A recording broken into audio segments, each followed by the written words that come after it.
कई सेंटर अध्यक्ष महोदय ऐसे हैं जहां 2000 2500 बच्चे पास हो गए हैं। सरकारी सीटें 30,000 हैं। Now, the minister has blamed everybody except himself. Right?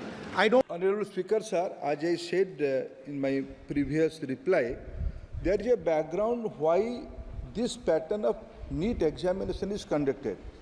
With utmost respect to this House, I am again politely saying, due to different views, Honorable Supreme Court has categorically twice said this centralized examination pattern has to be there. Regarding some anomalies, very government has nothing to hide. We have put all the facts in front of Supreme Court. Very right now, Supreme Court is hearing that case. It will be proper to just wait and watch what Supreme Court is giving instruction, and this House is open to any kind of discussion. Akhilesh Yadav ji, 1 minute में सबका जवाब दूंगा आज। चलो बैठो।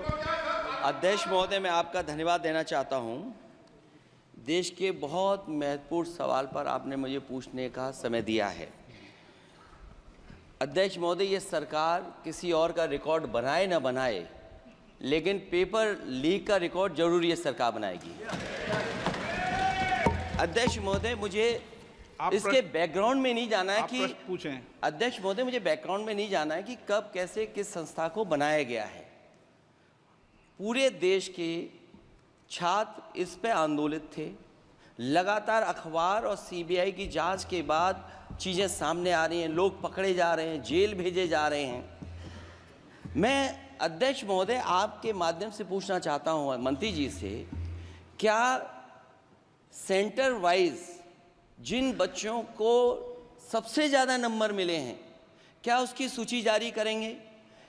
30,000 सीटें जहां हैं, कई सेंटर अध्यक्ष महोदय ऐसे हैं जहां 2000 2500 बच्चे पास हो गए हैं। सरकारी सीटें 30,000 हैं। कई सेंटर में 2000 से ज़्यादा पास हो गए। कई प्रदेश के ऐसी जगह है जहां पर कुछ सेंटर से 600 से 650 से ज़्यादा सबसे ज़्यादा नंबर हैं। और अगर वो संस्था इतनी क्रेडिबल थी तो अध्यक्ष महोदय, जिन सेंटर्स पे ये परीक्षा हुई उन सेंटर्स का इंफ्रास्ट्रक्चर क्या था? क्या मंत्री जी ने जानकारी की थी इस बात की?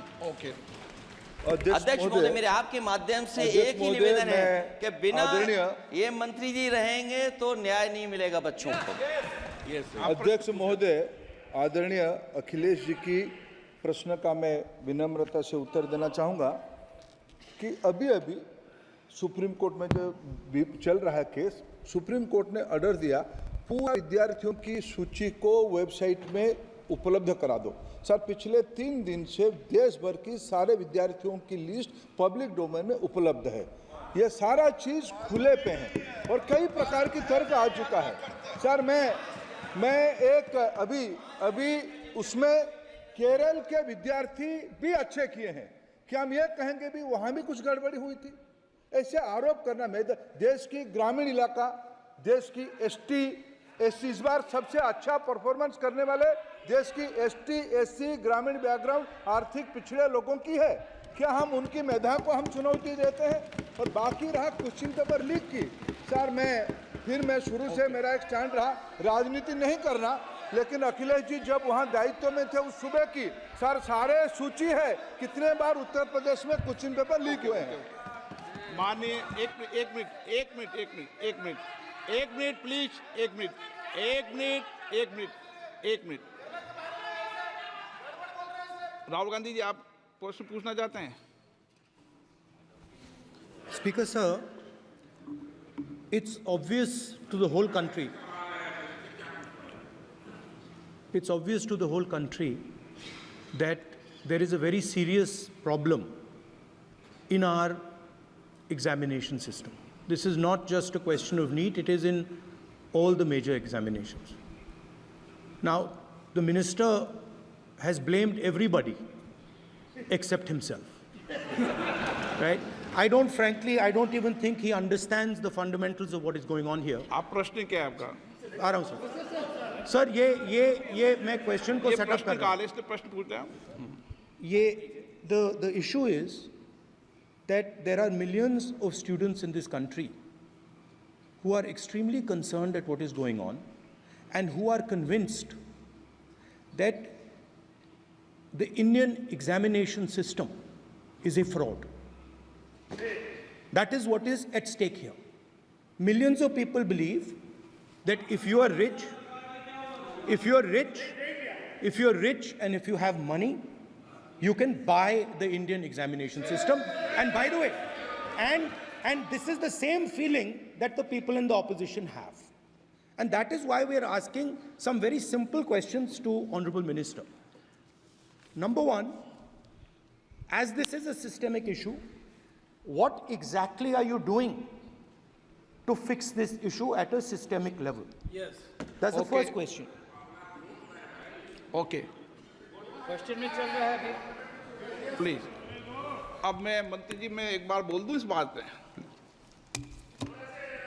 चलो मंत्री जी आप शॉर्ट में जवाब दो, फिर मैं बोल ही देता हूं। आज आप शॉर्ट में जवाब देना फिर। अध्यक्ष महोदय, मेरे जो शिक्षा है, मेरे जो संस्कार है, मेरे जो सामाजिक जीवन है, मेरे को मेरे राज्य की, मेरे सूबे की जनता की स्वीकृति मिली है। मैं किसी की, मेरे बौद्धिक और मेरे संस्कार की सर्टिफिकेट मेरे को सारी सदन में किसी से नहीं चाहिए।